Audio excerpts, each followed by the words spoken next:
Dear children, welcome you all in the online classes of Bishop Academy.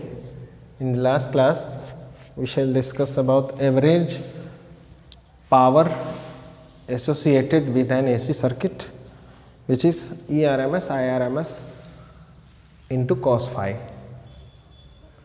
is discussed in the earlier classes. Now, we shall discuss about energy stored in an inductor. As we already discussed in the second chapter, energy stored in a capacitor. Similar way, we discuss today energy stored in a inductor only. Inductor में energy का storage क्या होता है, कैसे होता है? आपको पता है कि जब किसी इंडक्टर को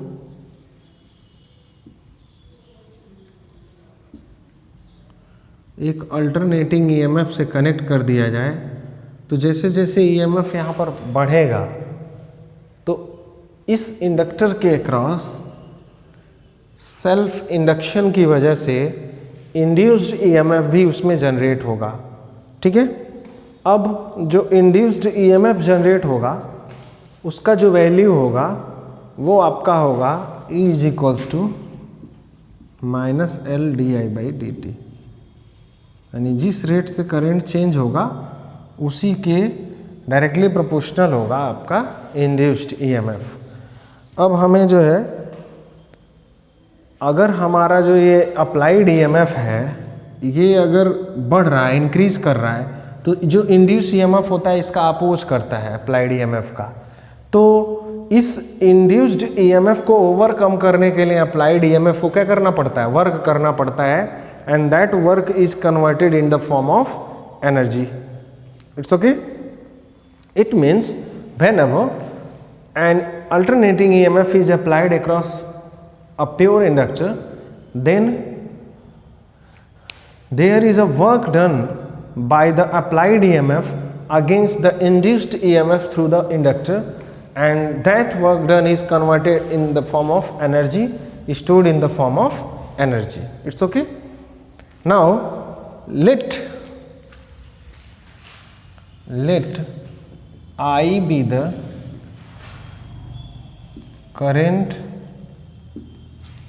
let I be the current through the inductor L at any instant t.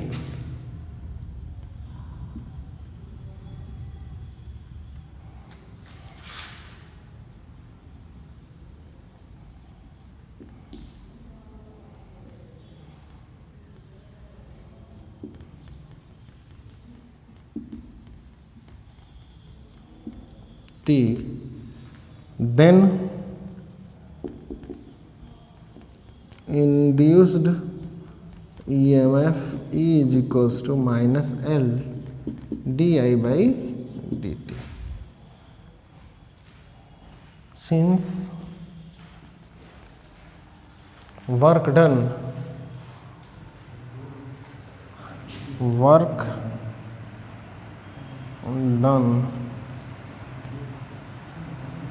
dw is equals to p into dt. ठीक है, work done is equals to होता है पावर इंटू टाइम, और पावर इज इक्वल्स टू होता है minus e i into d T. ठीक है, ई का वैल्यू यहाँ से सब्सिट्यूट करें तो माइनस माइनस प्लस हो जाएगा L D I by D T. ठीक है, into I D T, D T से डी टी कैंसल हो जाएगा, हमारा work done D W is equals to मिल जाएगा D W is equals to L I D I. ठीक है, डी टी से कैंसल हो गया, जो रिमेनिंग बचा उसको हमने नोट कर लिया, ये तो प्लस हो गया है। ठीक, now total work done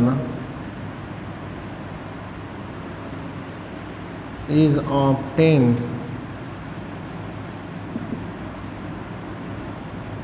by integrating above expression we have,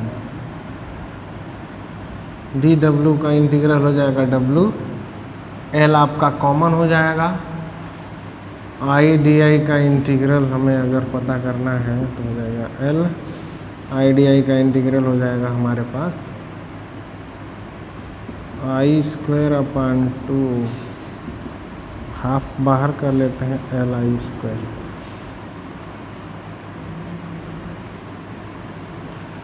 या v equals to half L I square. तो इस तरह से ये जो एक्सप्रेशन है हाफ एल आई स्क्वायर, ये जो है आपका किसी भी इंडक्टर के क्रॉस स्टोर्ड एनर्जी का एक्सप्रेशन है। ये बहुत बार पूछा जाता है 3 मार्क्स में क्वेश्चंस में, ठीक है। तो ये एक इम्पॉर्टेंट टॉपिक है जो कि 3 मार्क्स क्वेश्चन में पूछा जा सकता है। इसके बाद जो है हम लोग एलसी ऑसिलेशंस पढ़ेंगे, लेकिन उससे पहले जो है कुछ क्वेश्चन कर लेते हैं हम लोग। क्वालिटी फैक्टर पर बेस्ड एक क्वेश्चन करते हैं।